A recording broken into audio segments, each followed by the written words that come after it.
Apa yang akan terjadi kalau seandainya Indonesia itu berubah jadi negara yang komunis? Mungkin banyak yang ngira kalau hal ini bisa terjadi, yang ada Indonesia itu bisa hancur. Karena kita bisa lihat contohnya waktu PKI berkuasa di tahun 60-an. Nah, tapi sebenarnya ada negara yang menganut sistem komunis, tapi mereka itu justru jadi negara yang maju, misalnya kayak Tiongkok. Nah, tapi apakah kalau Indonesia ini jadi negara komunis, kita tuh bisa lebih maju daripada sekarang? So, di video ini gue mau bahas apa yang akan terjadi kalau seandainya Indonesia itu menganut ideologi komunisme. Dan gue juga akan bahas dampak-dampak yang mungkin lu belum pernah dengar sebelumnya. So, disimak sampai habis. Simpel lagi nih, komunisme itu ideologi yang dicetuskan sama Karl Marx dan Friedrich Engels. Dan ide utamanya adalah menghapus kelas sosial dan membagi kekayaan itu secara merata. Nah, dalam komunisme, semua sumber daya dan alat produksi itu milik masyarakat secara kolektif.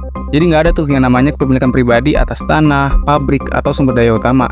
Semua orang yang ada di dalam komunisme ini, mereka itu bekerja sesuai kemampuan dan mendapatkan upah sesuai kebutuhan mereka. Sebenarnya di tahun 1960-an, ideologi komunisme di Indonesia itu lagi berada di puncak kejayaannya. Karena kalau kita lihat ya, di masa itu, Partai Komunis Indonesia atau PKI itu mendapatkan suara terbanyak nomor 4 dalam pemilu yang dilaksanakan.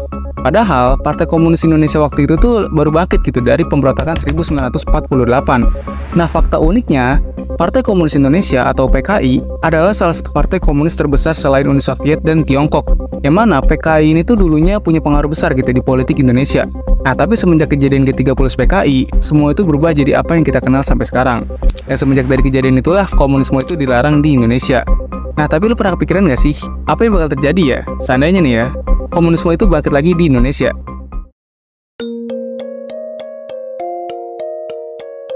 Sebenarnya bakal ada beberapa perubahan signifikan yang kita rasain kalau seandainya Indonesia itu berubah jadi negara yang komunis. Pertama, ekonomi dan sosial. Kalau Indonesia jadi komunis, Indonesia bakal punya sistem ekonomi yang terpusat. Jadi sumber daya alam kayak minyak, gas, listrik, semua itu dikelola sama pemerintah. Bahkan coffee shop di pinggir jalan, restoran, atau bahkan Indomaret, semuanya itu bisa hilang. Atau kalaupun ada ya, itu semua jadi milik pemerintah. Jadi di sistem ini tuh nggak ada gitu orang yang secara independen mengumpulkan kekayaan lewat bisnis yang dia bangun. Nah, walaupun di sistem ini tuh nggak ada kesenjangan sosial, tapi sistem ini justru memperhambat perkembangan dan inovasi dalam ekonomi. Karena ini tuh bertentangan gitu sama kapitalisme. Kalau kapitalisme itu kan lu diberi kebebasan untuk menambah kekayaan lewat inovasi yang diciptakan sendiri.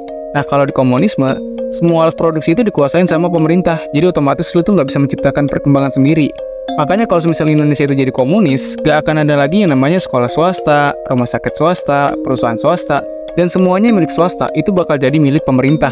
Kalau lu sekarang punya tanah atau sawah, ya secara otomatis lahan itu bakal jadi milik pemerintah.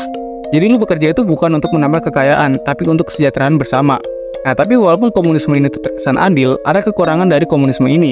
Misalnya kalau semua lahan dan alat produksi dikuasai sama pemerintah, mungkin bisa aja kapasitas pemerintah itu nggak bisa menguasai seluruhnya. Jadi yang ada ekonomi negara itu malah bisa berantakan. Kedua, politik dan kebebasan. Kalau kita jadi negara yang komunis, Indonesia mungkin jadi negara yang cuma ada satu partai doang. Memang hal ini jelas membuat Indonesia itu bisa stabil gitu, karena nggak akan ada lagi tuh yang namanya perbedaan pendapat, buzzer, dan kampanye masing-masing partai.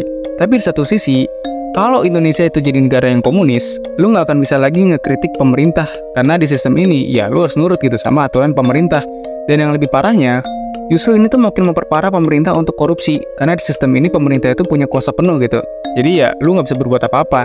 Nah, jadi buat yang nganggap komunis itu enak, ya bisa jadi enak untuk koruptor. 3. Hubungan internasional. Sebagai negara komunis, Indonesia mungkin lebih dekat gitu sama negara-negara komunis lainnya kayak Tiongkok atau Vietnam. Karena biasanya sesama negara komunis itu ya bakal jadi temenan deket.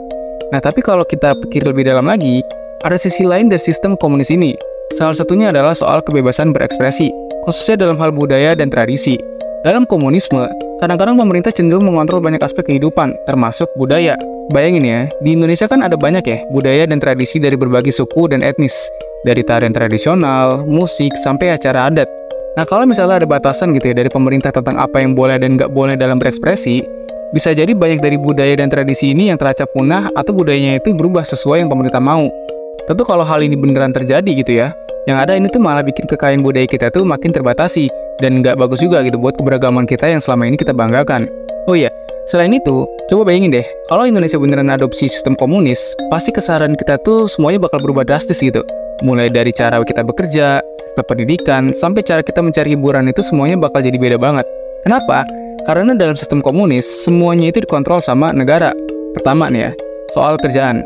Dalam sistem kayak gini, lu itu nggak akan bisa pilih mau kerja apa. Negara yang bakal nentuin lu tuh kerja di mana dan jadi apa. Mungkin kedengarannya efisien gitu ya, tapi bayangin aja kalau lu punya mimpi atau passion di bidang tertentu, tapi lu malah disuruh kerja di tempat yang jauh dari minat lu. Ya itu rasanya aneh banget ya kan, lu jadi nggak bebas gitu. Nah terus soal pendidikan. Dalam komunisme, pendidikan itu juga dikontrol sama negara. Mulai dari kurikulumnya, apa yang dipelajarin sekolah, bahkan semuanya itu sesuai dengan apa yang negara itu mau. Mungkin ada sisi positifnya kayak pemerataan kualitas pendidikan, tapi di sisi lain, ini justru malah membuat murid itu kehilangan kreativitasnya, karena dia disuruh belajar apa yang sekolah mau. Dan dari segi hiburan pun bakal kena dampaknya. Bingin aja nih ya, jenis musik yang boleh didengar, film yang boleh ditonton, sampai buku yang boleh dibaca, semuanya harus sesuai dengan standar yang ditetapkan negara, jadi ya sesuai negara mau gitu. Lu nggak bisa lagi asal pilih hiburan sesuai selera pribadi lu. Semuanya itu seragam dan mungkin nggak akan ada lagi yang namanya eksplorasi seni atau hiburan yang out of the box gitu.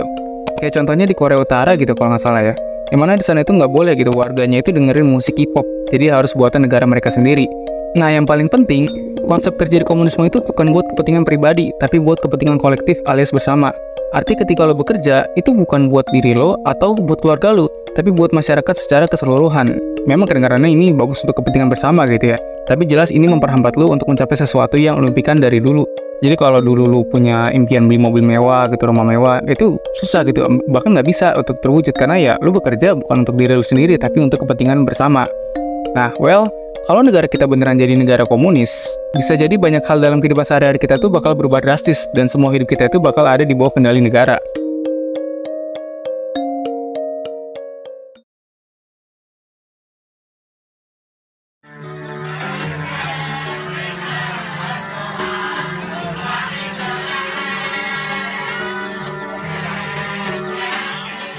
So, apakah Indonesia bakal lebih maju kalau kita jadi negara yang komunis? Kalau gue pribadi sih ya, sebenarnya tuh agak pesimis kalau Indonesia itu bisa lebih maju dengan menganut sistem komunisme. Karena kalau kita lihat contoh negara yang menganut ideologi komunisme, itu nggak ada yang negaranya lebih maju daripada Indonesia selain Cina. Itu pun Cina maju semenjak pasar bebas itu diizinin di beberapa wilayah, alias ketika udah bukan jadi negara komunis murni lagi. Dan kalau kita mengukur kesejahteraan itu dari GDP-nya, negara-negara yang masuk top GDP terbesar di dunia justru bukan dari negara-negara yang komunis, karena masyarakat di sana itu ya bebas gitu gunain upahnya itu buat apapun yang mereka mau.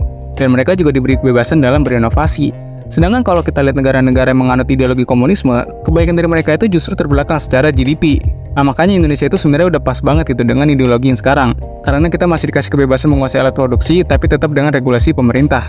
Coba kalau menurut lu, Indonesia itu bisa lebih maju gak sih kalau menganut ideologi komunisme? Coba tulis di kolom komen. So, sekian dulu pembahasan kali ini, semoga bermanfaat dan sampai jumpa di segmen selanjutnya.